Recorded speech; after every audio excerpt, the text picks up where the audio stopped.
Juanda adalah salah satu kabinet yang ada pada masa parlementer.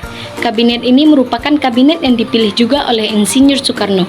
Terbentuknya kabinet ini dalam keadaan yang tidak menggembirakan, karena pada saat itu Presiden menyatakan negara ini dalam keadaan bahaya.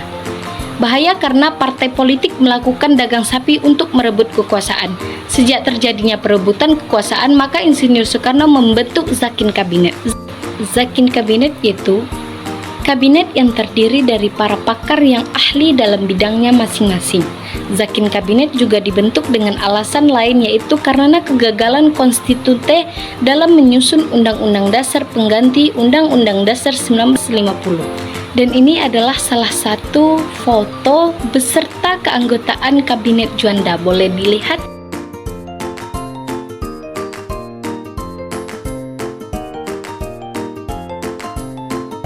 Adalah 1. Membentuk Dewan Nasional. 2. Normalisasi keadaan Republik Indonesia. 3. Melanjutkan pembatalan KMB. 4. Memperjuangkan Irian Barat kembali ke Republik Indonesia. 5. Mempercepat proses pembangunan. Beberapa peristiwa penting pada masa kerja Kabinet Karya. 1. Perjuangan Irian Barat yang dipimpin oleh pemerintah dan digiatkan dalam aksi pemberantasan Irian Barat. Aksi ini didukung oleh pihak militer dan alat-alat negara lainnya bersama-sama dengan berbagai organisasi, mulai dari massa, pemuda, wanita, ulama, petani, buruh, dan lain sebagainya. Pada pertengahan Oktober 1957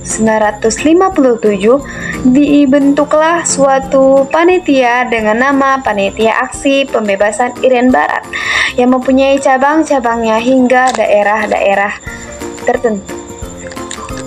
2.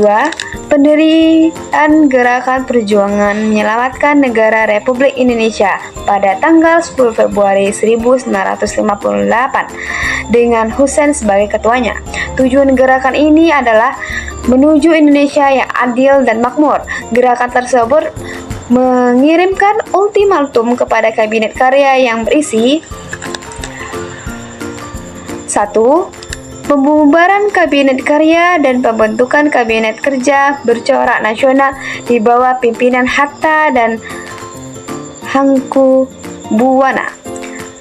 2. Presiden supaya kembali ke kedudukannya yang konstitusional. 3. Tuntutan supaya dipenuhi dalam waktu 5x24 jam. Bila ditolak, akan mengambil gerakan sendiri. Pendirian Pemerintahan Revolusioner Republik Indonesia atau PRRI. Tepat setelah berakhirnya masa berlaku ultimatum Gerakan Perjuangan Menyelamatkan Negara Republik Indonesia, PRRI dipimpin oleh Syafruddin Prawiranegara, mantan Presiden PDRI dan berkedudukan di Bukit Tinggi. Perjuangan pembebasan Irian Jaya dan penyatuannya ke dalam wilayah NKRI sebenarnya telah memberi kesadaran akan perjuangan pembentukan keutuhan wilayah negara. Kesadaran ini nampaknya turut mendorong Kabinet Karya untuk menentukan batas wilayah perairan atau laut teritorial Indonesia dari 3 mil menjadi 12 mil. Dihitung dari garis pantai pada waktu air laut Deklarasi Juanda, bahwa Indonesia menyatakan sebagai negara kepulauan yang mempunyai corak tersendiri, bahwa sejak dahulu kala Pulau Nusantara ini sudah merupakan satu kesatuan.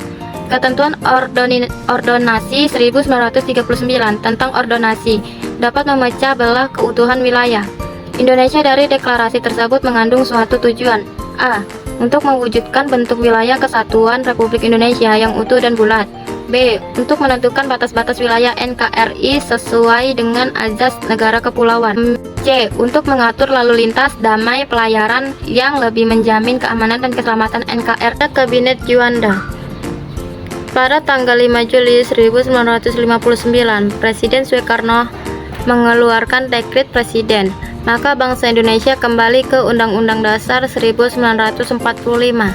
Perubahan dalam hal Undang-Undang Dasar dan adanya penerapan sistem demokrasi terpimpin dalam rangka kembali ke Undang-Undang Dasar 1945 sehingga demokrasi berubah dari parlementer ke Secara otomatis, dengan adanya perubahan sistem ini, maka presiden akan berperan sebagai kepala pemerintahan, di samping sebagai kepala negara, sehingga Perdana Menteri tidak perlu ada lagi.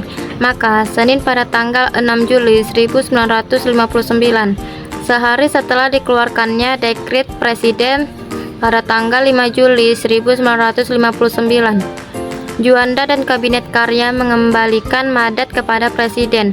Dengan begitu, maka berakhirlah masa Kabinet Juanda.